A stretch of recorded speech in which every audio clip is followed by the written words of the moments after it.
This is your host, Danny, and this is a new episode from English Plus Podcast. Today's episode is a story that I know you will love. The story is called The Most Dangerous Game by Richard Connell. I will have to say that it's kind of a long story, but I assure you, you will enjoy it because it is action-packed and it will keep you on the edge of your seat. So, without further ado, let's start with the story. But first, let me remind you that you can find the story on the website. The link is in the description. And now, without further ado, let's dive right in and start with our story, The Most Dangerous Game.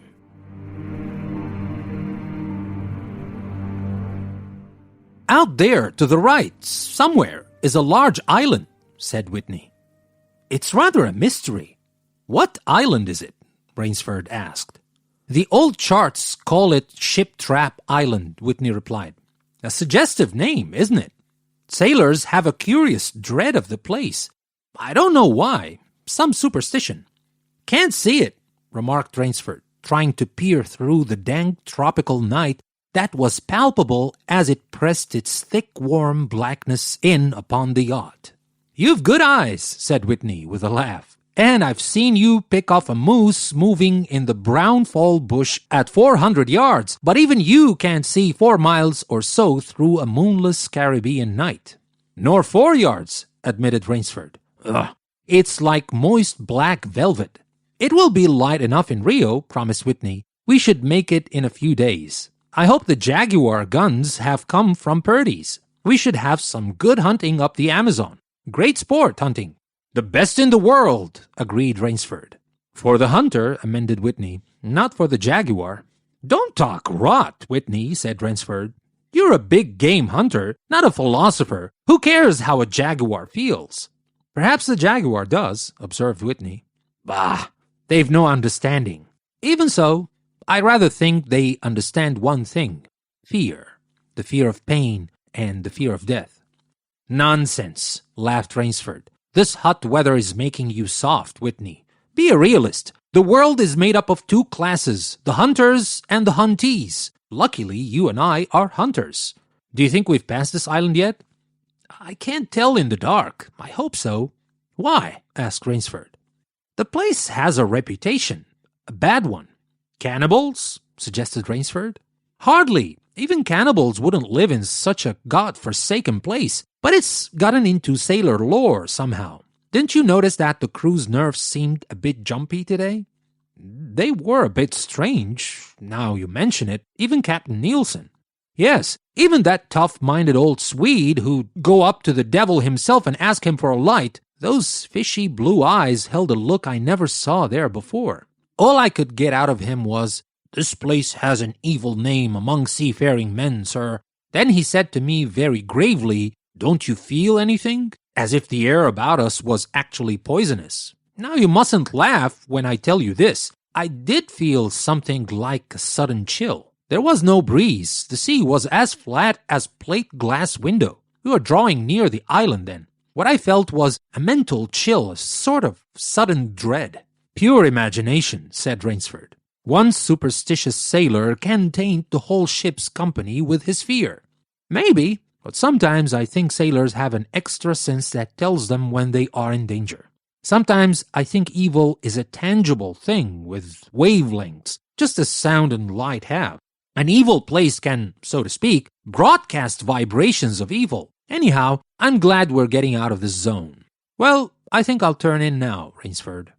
I'm not sleepy, said Rainsford. I'm going to smoke another pipe up on the afterdeck.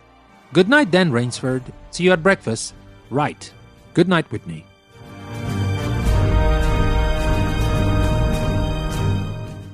There was no sound in the night as Rainsford sat there but the muffled throb of the engine that drove the yacht swiftly through the darkness, and the swish and ripple of the wash of the propeller. Rainsford, reclining in a steamer chair, indolently puffed on his favorite briar. The sensuous drowsiness of the night was on him.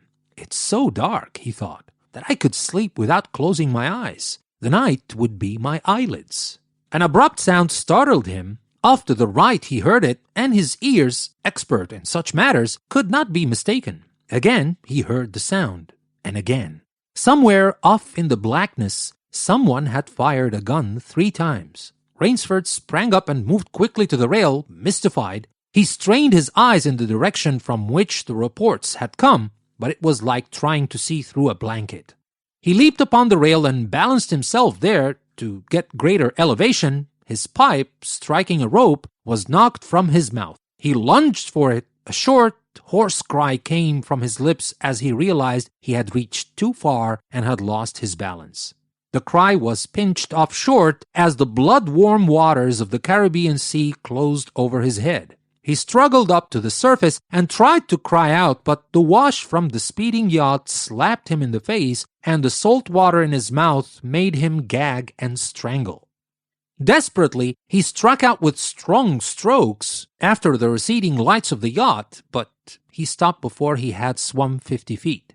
A certain cool-headedness had come to him. It was not the first time he had been in a tight place. There was a chance that his cries could be heard by someone aboard the yacht, but that chance was slender and grew more slender as the yacht raced on. He wrestled himself out of his clothes and shouted with all his power. The lights of the yacht became faint and ever-vanishing fireflies. Then they were blotted out entirely by the night. Rainsford remembered the shots. They had come from the right, and doggedly he swam in that direction, swimming with slow, deliberate strokes, conserving his strength. For a seemingly endless time he fought the sea. He began to count his strokes. He could do possibly 100 more, and then Rainsford heard a sound. It came out of the darkness, a high, screaming sound, the sound of an animal in an extremity of anguish and terror. He did not recognize the animal that made the sound. He did not try to. With fresh vitality, he swam toward the sound. He heard it again. Then it was cut short by another noise. Crisp, staccato. Pistol shot, muttered Rainsford, swimming on. 10 minutes of determined effort brought another sound to his ears, the most welcome he had ever heard. The muttering and growling of the sea breaking on a rocky shore. He was almost on the rocks before he saw them. On a night less calm, he would have been shattered against them. With his remaining strength, he dragged himself from the swirling waters. Jagged crags appeared to jut up into the opaqueness. He forced himself upward, hand over hand. Gasping, his hands raw, he reached a flat place at the top. Dense jungle came down to the very edge of the cliffs. What perils that tangle of trees and underbush might hold for him did not concern Rainsford just then. All he saw was that he was safe from his enemy, the sea, and that utter weariness was on him. He flung himself down at the jungle edge and tumbled headlong into the deepest sleep of his life.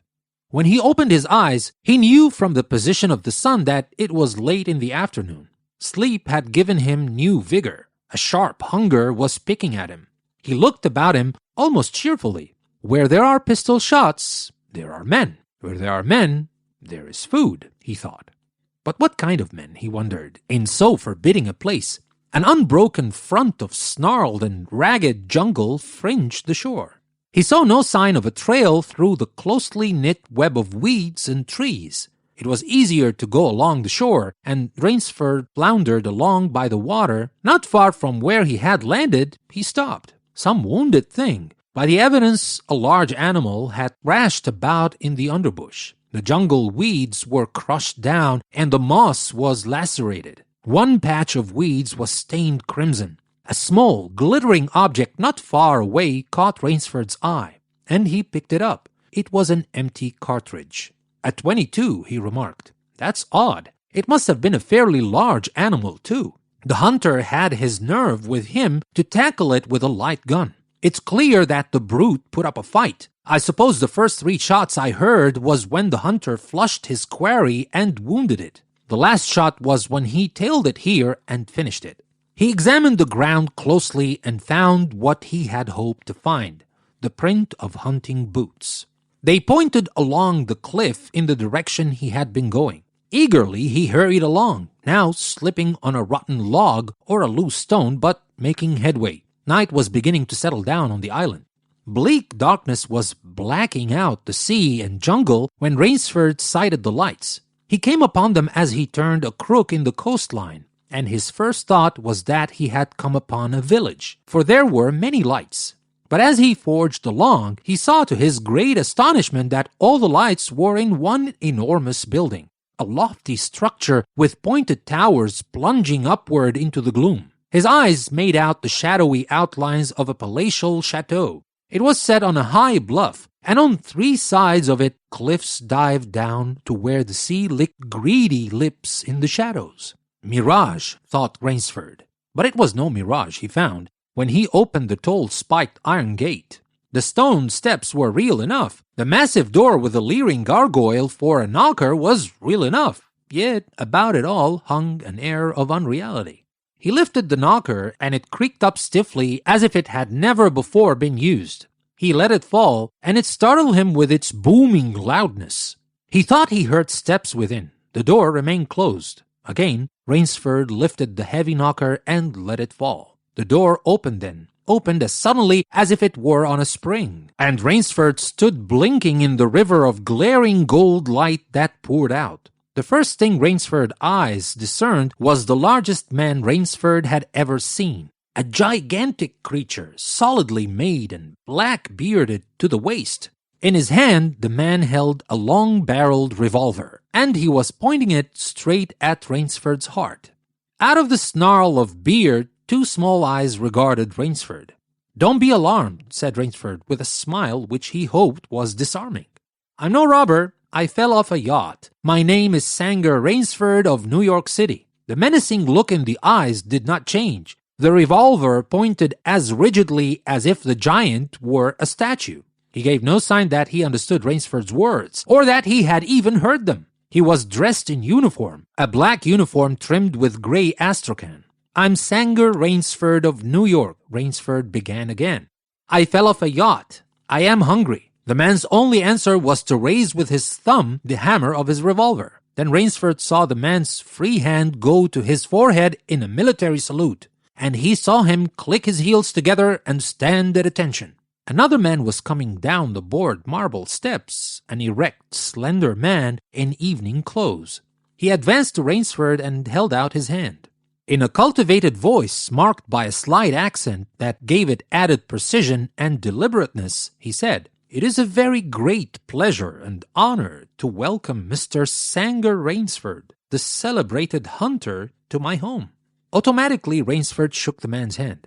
"I've read your book about hunting snow leopards in Tibet, you see," explained the man. "I am General Zarov."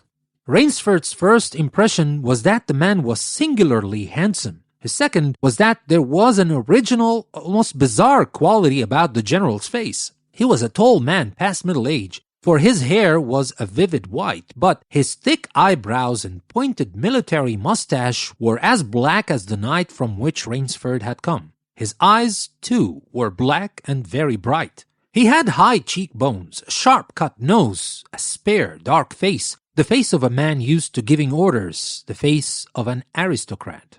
Turning to the giant in uniform, the general made a sign. The giant put away his pistol, saluted, withdrew.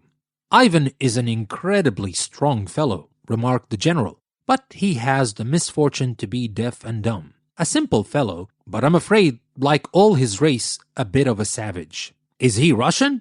"He is a Cossack," said the general, and his smile showed red lips and pointed teeth. "So am I." "Come," he said. "We shouldn't be chatting here. We can talk later. Now you want clothes, food, rest. You shall have them. This is the most restful spot." Ivan had reappeared, and the general spoke to him with lips that moved but gave forth no sound. "Follow Ivan, if you please, Mr. Rainsford," said the general. "I was about to have my dinner when you came. I'll wait for you. You'll find that my clothes will fit you, I think." It was to a huge, beam-ceiling bedroom with a canopied bed big enough for 6 men that Rainsford followed the silent giant. Ivan laid out an evening suit, and Rainsford, as he put it on, noticed that it came from a London tailor who ordinarily cut and sawed for none below the rank of duke. The dining room to which Ivan conducted him was in many ways remarkable. There was a medieval magnificence about it. It suggested a baronial hall of feudal times with its oaken panels, its high ceiling, its vast refectory table where 20 men could sit down to eat. About the hall were the mounted heads of many animals: lions, tigers, elephants, moose, bears, larger or more perfect specimens Rainsford had ever seen. At the great table the general was sitting alone. "You'll have a cocktail, Mr. Rainsford," he suggested.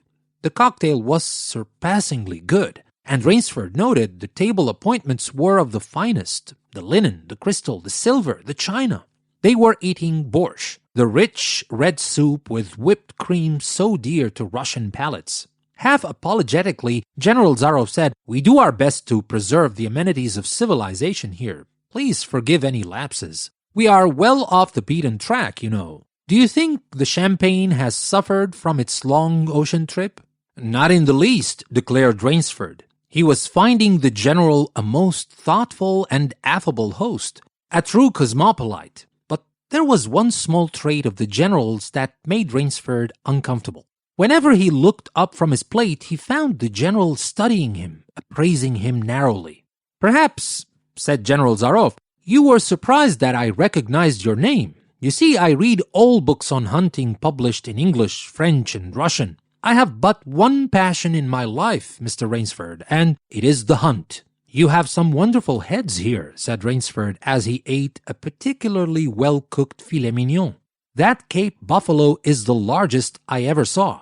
"Oh, that fellow. Yes, he was a monster." "Did he charge you?" "Hurled me against a tree," said the general. "Fractured my skull, but I got the brute." "I've always thought," said Rainsford, "that the Cape buffalo is the most dangerous of all big game." For a moment the general did not reply. He was smiling his curious red-lipped smile. Then he said slowly, "No, you are wrong, sir. The Cape buffalo is not the most dangerous big game." He sipped his wine. "Here in my preserve, on this island," he said in the same slow tone, "I hunt more dangerous game." Rainsford expressed his surprise. "Is there big game on this island?" The general nodded. "The biggest." "Really?" "Oh, it isn't here naturally, of course. I have to stock the island." "What have you imported, General?" Rainsford asked. "Tigers?" The general smiled. "No," he said. "Hunting tigers ceased to interest me some years ago. I exhausted their possibilities, you see. No thrill left in tigers, no real danger. I live for danger, Mr. Rainsford." The general took from his pocket a gold cigarette case and offered his guest a long black cigarette with a silver tip. It was perfumed and gave off a smell like incense. "We will have some capital hunting, you and I," said the general. "I shall be most glad to have your society." "But what game?" began Rainsford. "I'll tell you," said the general. "You'll be amused, I know. I think I may say, in all modesty, that I have done a rare thing. I have invented a new sensation. May I pour you another glass of port, Mr. Rainsford?" "Thank you, General." The general filled both glasses and said, "God makes some men poets. Some he makes kings, some beggars. Me, he made a hunter. My hand was made for the trigger," my father said. "He was a very rich man with 250,000 acres in the Crimea, and he was an ardent sportsman. When I was only 5 years old, he gave me a little gun, specially made in Moscow for me to shoot sparrows with. When I shot some of his prized turkeys with it, he did not punish me. He complimented me on my marksmanship. I killed my first bear in the Caucasus when I was 10. My whole life has been one prolonged hunt. I went into the army. It was expected of noblemen's sons, and for a time commanded a division of Cossack cavalry. But my real interest was always the hunt. I have hunted every kind of game in every land. It would be impossible for me to tell you how many animals I have killed." The general puffed at his cigarette. "After the debacle in Russia, I left the country, for it was imprudent for an officer of the Tsar to stay there. Many noble Russians lost everything. I, luckily, had invested heavily in American securities, so I shall never have to open a tea room in Monte Carlo or drive a taxi in Paris. Naturally, I continued to hunt. Grizzlies in your Rockies, crocodiles in the Ganges, rhinoceros in East Africa. It was in Africa that the Cape buffalo hit me and laid me up for 6 months. As soon as I recovered, I started for the Amazon to hunt jaguars, for I had heard they were unusually cunning." "They weren't," the Cossack sighed. "They were no match at all for a hunter with his wits about him and a high-powered rifle." I was bitterly disappointed. I was lying in my tent with a splitting headache one night when a terrible thought pushed its way into my mind. Hunting was beginning to bore me. And hunting, remember, had been my life. I have heard that in America, businessmen often go to pieces when they give up the business that has been their life. Yes, that is so, said Rainsford. The general smiled. I had no wish to go to pieces, he said. I must do something. Now mine is an analytical mind, Mr. Rainsford. Doubtless that is why I enjoy the problems of the chase. No doubt, General Darov. So, continued the general, I asked myself why the hunt no longer fascinated me. You are much younger than I am, Mr. Rainsford, and have not hunted as much, but you perhaps can guess the answer. What was it? Simply this.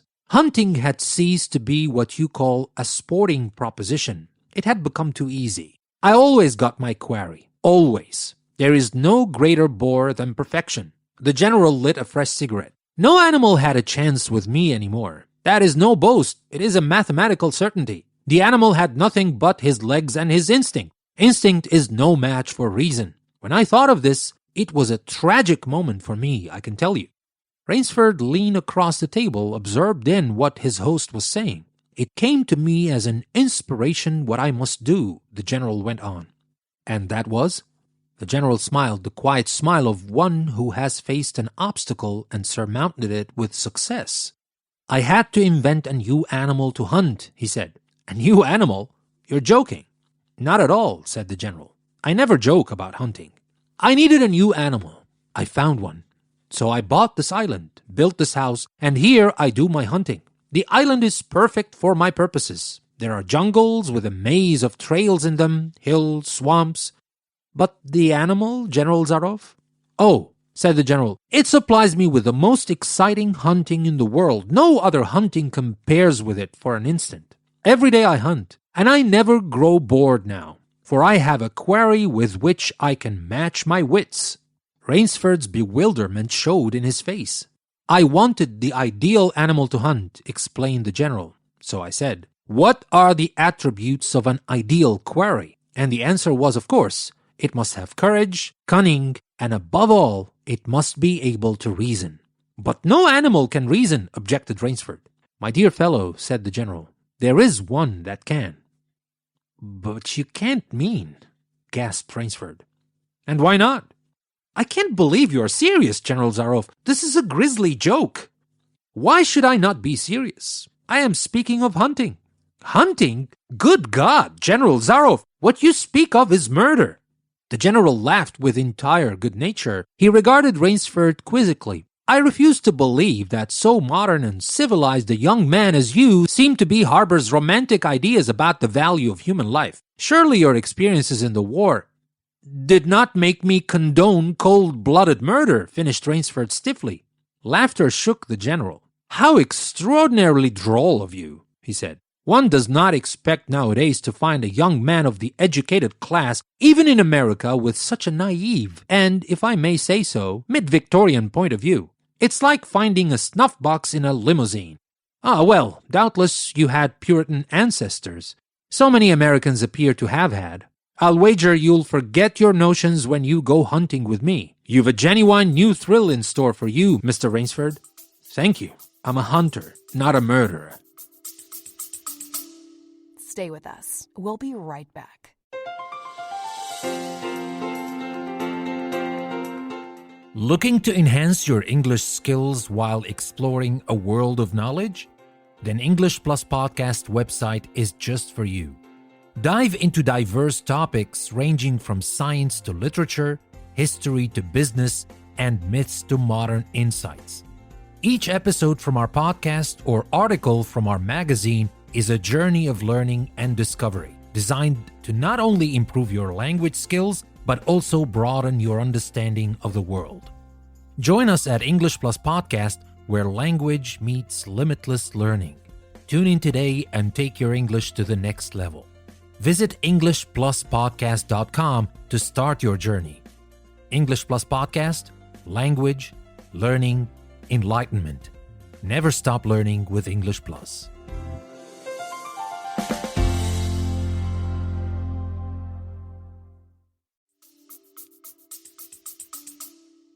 Dear me, said the general, quite unruffled. Again that unpleasant word. But I think I can show you that your scruples are quite ill-founded. Yes, life is for the strong, to be lived by the strong, and, if needs be, taken by the strong. The weak of the world were put here to give the strong pleasure. I am strong. Why should I not use my gift? If I wish to hunt, why should I not? I hunt the scum of the earth, sailors from tramp ship, Lascars, blacks, Chinese, whites, mongrels. A thoroughbred horse or hound is worth more than a score of them. But they are men, said Rainsford hotly. Precisely, said the general. That is why I use them. It gives me pleasure. They can reason after a fashion, so they are dangerous. But where do you get them? The general's left eyelid fluttered down in a wink. This island is called Ship Trap, he answered. Sometimes an angry god of the high seas sends them to me. Sometimes, when Providence is not so kind, I help Providence a bit. Come to the window with me. Rainsford went out to the window and looked out toward the sea. Watch, out there, exclaimed the general, pointing into the night. Rainsford's eyes saw only blackness, and then, as the general pressed a button, far out to sea, Rainsford saw the flash of lights. The general chuckled. They indicate a channel, he said, where there's none. Giant rocks with razor edges crouch like a sea monster with wide open jaws. They can crush a ship as easily as I crush this nut. He dropped a walnut on the hardwood floor and brought his heel grinding down on it. Oh, yes, he said casually, as if in answer to a question. I have electricity. We try to be civilized here. Civilized? And you shoot down men? A trace of anger was in the general's black eyes, but it was there for but a second, and he said in his most pleasant manner, Dear me, what a righteous young man you are. I assure you I do not do the thing you suggest. That would be barbarous. I treat these visitors with every consideration. They get plenty of good food and exercise. They get into splendid physical condition. You shall see for yourself tomorrow. What do you mean? We'll visit my training school, smiled the general. It's in the cellar. I have about a dozen pupils down there now. They're from the Spanish bark San Lucar that had the bad luck to go on the rocks out there. A very inferior lot, I regret to say. Poor specimens and more accustomed to the deck than to the jungle. He raised his hand, and Ivan, who served as waiter, brought thick Turkish coffee. Rainsford, with an effort, held his tongue in cheek. It's a game, you see, pursued the general blandly. I suggest to one of them that we go hunting. I give him a supply of food and an excellent hunting knife. I give him 3 hours' start. I am to follow, armed only with a pistol of the smallest caliber and range. If my quarry eludes me for 3 whole days, he wins the game. If I find him, the general smiled, he loses. Suppose he refuses to be hunted?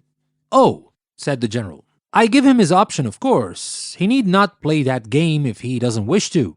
If he does not wish to hunt, I turned him over to Ivan. Ivan once had the honor of serving as official nauter to the great white Tsar, and he has his own ideas of sport. Invariably, Mr. Rainsford, invariably they choose the hunt. And if they win, the smile on the general's face widened.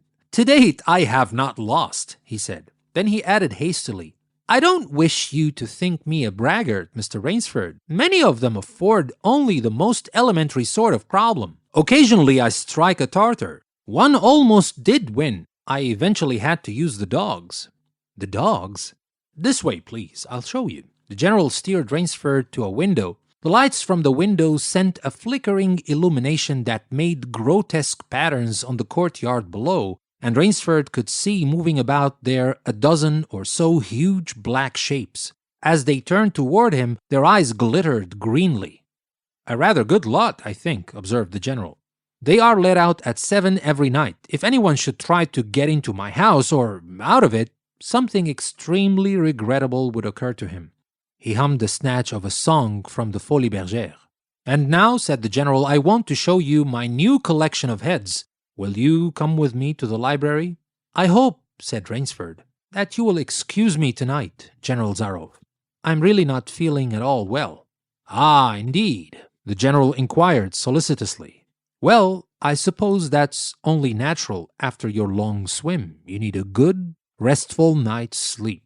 Tomorrow you'll feel like a new man, I'll wager. Then we'll hunt, eh? I've one rather promising prospect." Rainsford was hurrying from the room. "Sorry you can't with me tonight," called the general. "I expect rather fair sport. A big, strong black. He looks resourceful. Well, good night, Mr. Rainsford. I hope you have a good night's rest." The bed was good and the pajamas of the softest silk, and he was tired in every fiber of his being. But nevertheless, Rainsford could not quiet his brain with the opiate of sleep. He lay, eyes wide open. Once he thought he heard stealthy steps in the corridor outside his room. He sought to throw open the door. It would not open. He went to the window and looked out. His room was high up in one of the towers. The lights of the chateau were out now, and it was dark and silent. But there was a fragment of sallow moon, and by its wan light he could see dimly the courtyard. There, weaving in and out in the pattern of shadow, were black, noiseless forms. The hounds heard him at the window and looked up, expectantly, with their green eyes. Rainsford went back to the bed and lay down. By many methods he tried to put himself to sleep. He had achieved a doze when, just as morning began to come, he heard, far off in the jungle, the faint report of a pistol. General Zaroff did not appear until luncheon. He was dressed faultlessly in the tweeds of a country squire. He was solicitous about the state of Rainsford's health. "As for me," sighed the general, "I do not feel so well. I am worried, Mr. Rainsford. Last night I detected traces of my old complaint." To Rainsford's questioning glance, the general said, "Ennui, boredom." Then, taking a second helping of crêpe Suzette, the general explained, "The hunting was not good last night. The fellow lost his head. He made a straight trail that offered no problems at all. That's the trouble with these sailors. They have dull brains to begin with, and they do not know how to get about in the woods. They do excessively stupid and obvious things. It's most annoying. Will you have another glass of Chablis, Mr. Rainsford?" "General," said Rainsford firmly, "I wish to leave this island at once." The general raised his thickets of eyebrows. He seemed hurt. "But my dear fellow," the general protested, "you've only just come. You've had no hunting." "I wish to go today," said Rainsford. He saw the dead black eyes of the general on him, studying him. General Zaroff's face suddenly brightened. He filled Rainsford's glass with venerable Chablis from a dusty bottle. "Tonight," said the general, "we will hunt, you and I." Rainsford shook his head. "No, General," he said, "I will not hunt." The general shrugged his shoulders and delicately ate a hothouse grape. "As you wish, my friend," he said. "The choice rests entirely with you. But may I not venture to suggest that you will find my idea of sport more diverting than Ivan's?" He nodded toward the corner to where the giant stood, scowling, his thick arms crossed on his hogshead of chest. "You don't mean," cried Rainsford. "My dear fellow," said the general, "have I not told you I always mean what I say about hunting? This is really an inspiration. I drink to a foeman worthy of my steel at last." The general raised his glass, but Rainsford sat staring at him. "You'll find this game worth playing," the general said enthusiastically. "Your brain against mine, your woodcraft against mine, your strength and stamina against mine. Outdoor chess. And the stake is not without value, eh?" "And if I win," began Rainsford huskily. "I'll cheerfully acknowledge myself defeated if I do not find you by midnight of the third day," said General Zaroff. "My sloop will place you on the mainland near a town." The general read what Rainsford was thinking. "Oh, you can trust me," said the Cossack. "I will give you my word as a gentleman and a sportsman. Of course, you, in turn, must agree to say nothing of your visit here." "I'll agree to nothing of the kind," said Rainsford. "Oh," said the general, "in that case... But why discuss that now? 3 days hence we can discuss it over a bottle of Veuve Clicquot, unless..." The general sipped his wine. Then a businesslike air animated him. "Ivan," he said to Rainsford, "will supply you with hunting clothes, food, a knife. I suggest you wear moccasins. They leave a poorer trail. I suggest too that you avoid the big swamp in the southeast corner of the island. We call it Death Swamp. There's quicksand there. One foolish fellow tried it. The deplorable part of it was that Lazarus followed him. You can imagine my feelings, Mr. Rainsford. I loved Lazarus. He was the finest hound in my pack. Well, I must beg you to excuse me now. I always take a siesta after lunch. You will hardly have time for a nap, I fear. You'll want to start, no doubt. I shall not follow till dusk. Hunting at night is so much more exciting than by day, don't you think? Au revoir, Mr. Rainsford. General Zaroff, with a deep, courtly bow, strolled from the room. Under one arm he carried khaki hunting clothes, a haversack of food, a leather sheath containing a long-bladed hunting knife. His right hand rested on a cocked revolver thrust in the crimson sash about his waist.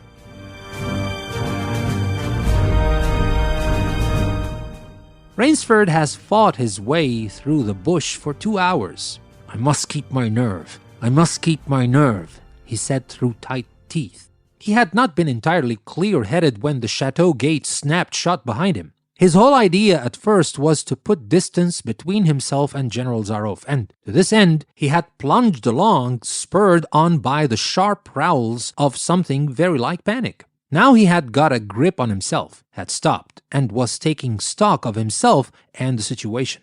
He saw that straight flight was futile. Inevitably it would bring him face to face with the sea. He was in a picture with a frame of water, and his operations clearly must take place within that frame. I'll give him a trail to follow, muttered Rainsford, and he struck off from the rude path he had been following into the trackless wilderness. He executed a series of intricate loops. He doubled on his trail again and again, recalling all the lore of the fox hunt and all the dodges of the fox. Night found him leg-weary, with hands and face lashed by the branches on a thickly wooded ridge. He knew it would be insane to blunder on through the dark, even if he had the strength. His need for rest was imperative, and he thought, I have played the fox, now I must play the cat of the fable. A big tree with a thick trunk and outspread branches was nearby, and taking care to leave not the slightest mark, he climbed up into the crotch and, stretching out on one of the broad limbs, after a fashion, rested. Rest brought him new confidence and almost a feeling of security. Even so zealous a hunter as General Zaroff could not trace him there, he told himself. Only the devil himself could follow that complicated trail through the jungle after dark. But perhaps the general was a devil. An apprehensive night crawled slowly by like a wounded snake, and sleep did not visit Rainsford, although the silence of a dead world was on the jungle. Toward morning, when a dingy gray was varnishing the sky, the cry of some startled bird focused Rainsford's attention in that direction. Something was coming through the bush, coming slowly, carefully, coming by the same winding way Rainsford had come. He flattened himself down on the limb, and through a screen of leaves almost as thick as tapestry he watched. The thing that was approaching was a man. It was General Zaroff. He made his way along with his eyes fixed in utmost concentration on the ground before him. He paused, almost beneath the tree, dropped to his knees and studied the ground. Rainsford's impulse was to hurl himself down like a panther, but he saw that the general's right hand held something metallic, a small automatic pistol. The hunter shook his head several times as if he were puzzled. Then he straightened up and took from his case one of his black cigarettes. Its pungent incense-like smoke floated up to Rainsford's nostrils. Rainsford held his breath. The general's eyes had left the ground and were traveling inch by inch up the tree. Rainsford froze there. Every muscle tensed for a spring. But the sharp eyes of the hunter stopped before they reached the limb where Rainsford lay. A smile spread over his brown face. Very deliberately he blew a smoke ring into the air. Then he turned his back on the tree and walked carelessly away, back along the trail he had come. The swish of the underbush against his hunting boots grew fainter and fainter. The pent-up air burst hotly from Rainsford's lungs. His first thought made him feel sick and numb. The general could follow a trail through the woods at night. He could follow an extremely difficult trail. He must have uncanny powers. Only by the merest chance had the Cossack failed to see his quarry. Rainsford's second thought was even more terrible. It sent a shudder of cold horror through his whole being. Why had the general smiled? Why had he turned back? Rainsford did not want to believe what his reason told him was true, but the truth was as evident as the sun that had by now pushed through the morning mists. The general was playing with him. The general was saving him for another day's sport. The Cossack was the cat. He was the mouse. Then it was that Rainsford knew the full meaning of terror. I will not lose my nerve. I will not. He slid down from the tree and struck off again into the woods. His face was set, and he forced the machinery of his mind to function. 300 yards from his hiding place, he stopped where a huge dead tree leaned precariously on a smaller living one. Throwing off his sack of food, Rainsford took his knife from its sheath and began to work with all his energy. The job was finished at last, and he threw himself down behind a fallen log 100 feet away. He did not have to wait long. The cat was coming again to play with the mouse. Following the trail with the sureness of a bloodhound came General Zaroff. Nothing escaped those searching black eyes, no crushed blade of grass, no bent twig, no mark, no matter how faint, in the moss. So intent was the Cossack on his stalking that he was upon the thing Rainsford had made before he saw it. His foot touched the protruding bough that was the trigger. Even as he touched it, the general sensed his danger and leaped back with the agility of an ape.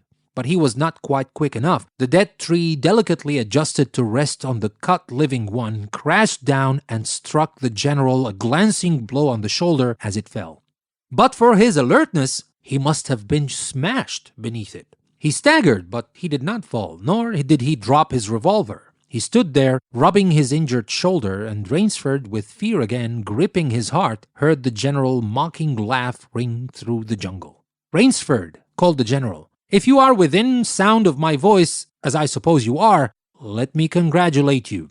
Not many men know how to make a Malay man-catcher. Luckily for me, I too have hunted in Malacca. You are proving interesting, Mr. Rainsford.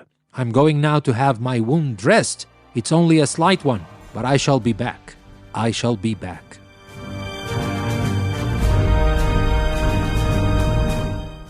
When the general, nursing his bruised shoulder, had gone, Rainsford took up his flight again. It was flight now, a desperate, hopeless flight that carried him on for some hours.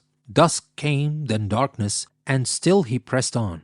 The ground grew softer under his moccasins. The vegetation grew ranker, denser. Insects bit him savagely. Then, as he stepped forward, his foot sank into the ooze. He tried to wrench it back, but the muck sucked viciously at his foot as if it were a giant leech. With a violent effort, he tore his foot loose. He knew where he was now, Death Swamp and its quicksand. His hands were tight closed, as if his nerve were something tangible that someone in the darkness was trying to tear from his grip. The softness of the earth had given him an idea. He stepped back from the quicksand a dozen feet or so, and like some huge prehistoric beaver, he began to dig. Rainsford had dug himself in France, when a second's delay meant death.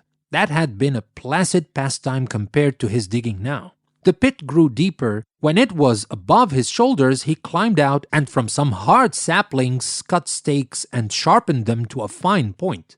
These stakes he planted in the bottom of the pit, with the points sticking up. With flying fingers he wove a rough carpet of weeds and branches, and with it he covered the mouth of the pit. Then, wet with sweat and aching with tiredness, he crouched behind the stump of a lightning-charged tree.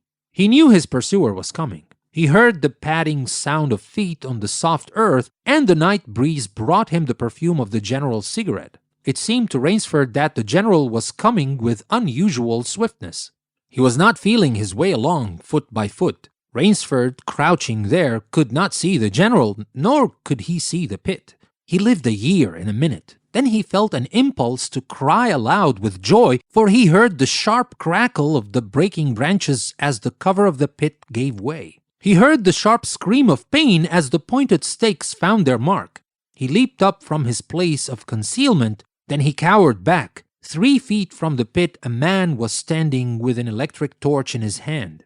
"You've done well, Rainsford," the voice of the general called. "Your Burmese tiger Pitt has claimed one of my best dogs. Again you score, I think, Mr. Rainsford. I'll see what you can do against my whole pack. I'm going home for a rest now. Thank you for a most amusing evening."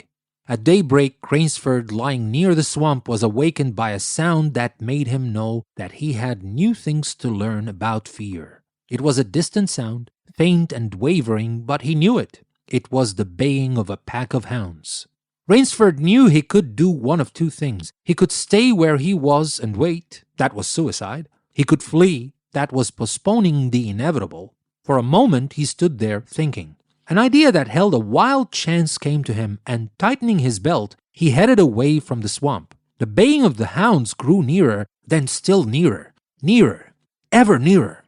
On a ridge, Rainsford climbed a tree. Down a watercourse, not a quarter of a mile away, he could see the bush moving. Straining his eyes, he saw the lean figure of General Zaroff just ahead of him. Rainsford made out another figure whose wide shoulders surged through the tall jungle weeds. It was the giant Ivan, and he seemed pulled forward by some unseen force. Rainsford knew that Ivan must be holding the pack in leash. They would be on him any minute now. His mind worked frantically. He thought of a native trick he had learned in Uganda. He slid down the tree, he caught hold of a springy young sapling, and to it he fastened his hunting knife, with the blade pointing down the trail. With a bit of wild grapevine he tied back the sapling. Then he ran for his life. The hounds raised their voices as they hit the fresh scent. Rainsford knew now how an animal at bay feels. He had to stop to get his breath. The baying of the hounds stopped abruptly, and Rainsford's heart stopped too. They must have reached the knife. He shinned excitedly up a tree and looked back. His pursuers had stopped, but the hope that was in Rainsford's brain when he climbed died, for he saw in the shallow valley that General Zaroff was still on his feet, but Ivan was not. The knife, driven by the recoil of the springing tree, had not wholly failed. Rainsford had hardly tumbled to the ground when the pack took up the cry again. "Nerve! Nerve! Nerve!" he panted as he dashed along. A blue gap showed between the trees dead ahead. Ever nearer drew the hounds. Rainsford forced himself on toward that gap. He reached it. It was the shore of the sea. Across a cove, he could see the gloomy gray stone of the chateau. 20 feet below him the sea rumbled and hissed. Rainsford hesitated. He heard the hounds. Then he leaped far out into the sea. When the general and his pack reached the place by the sea, the Cossack stopped. For some minutes he stood regarding the blue-green expanse of water. He shrugged his shoulders, then he sat down, took a drink of brandy from a silver flask, lit a perfumed cigarette, and hummed a bit from Madama Butterfly.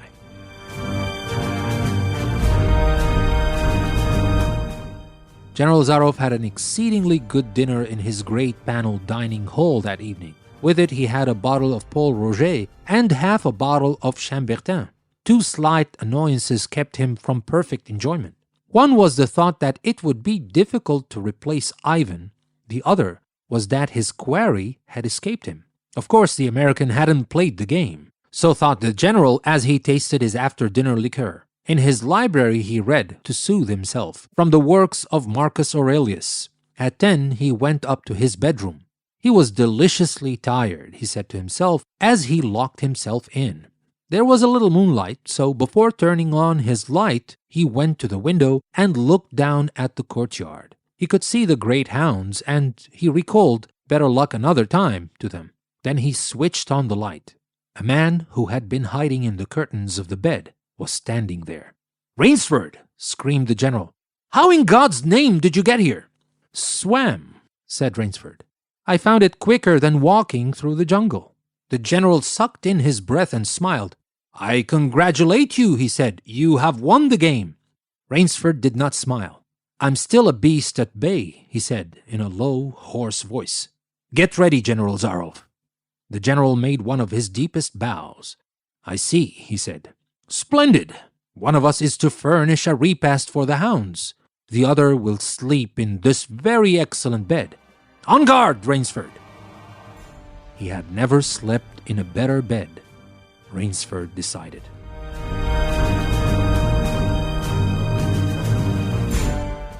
So, that was the story for today. I know it is long, but I hope you were as excited listening to the story as I was excited telling the story. And with that, we come to the end of this episode. You can find everything you need in the description of the episode, all the links you need. And that'll be all for today's episode. This is your host, Danny. Thank you very much for listening to another episode from English Plus. I will see you next time.